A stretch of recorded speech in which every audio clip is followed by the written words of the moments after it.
ஒரு காலத்துல மக்கள் எல்லாரும் இரவு வந்தா சரி போங்கப்பா சூரியன் மறைஞ்சிடுச்சு இப்ப போய் தூங்கலாம் அப்படின்ட்டு போவாங்க.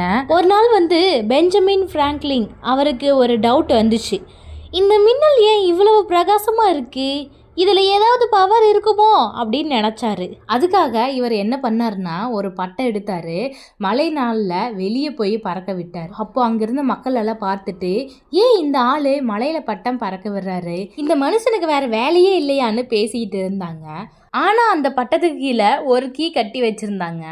அந்த நேரத்துல வானத்துல இருந்து மின்னல் டப்புன்னு அடிச்சதும் அப்பதான் அவருக்கே புரிஞ்சிச்சு, இதுதான் மின்சாரம்னு. அந்த நாள்ல இருந்து தான் இப்போ நம்ம வீட்டில் இருக்கிற light, fan, TV, phone charger எல்லாமே வேலை செஞ்சிச்சு. ஆனால் ஒரு விஷயம், அந்த காலத்தில் மக்கள் சொன்னாங்க, இந்த ஆள் பட்டம் பறக்க வச்சு விளையாடுனாருன்னு நினச்சோம், ஆனால் இந்த உலகத்தையே சார்ஜ் பண்ணிட்டாரே அப்படின்ட்டு.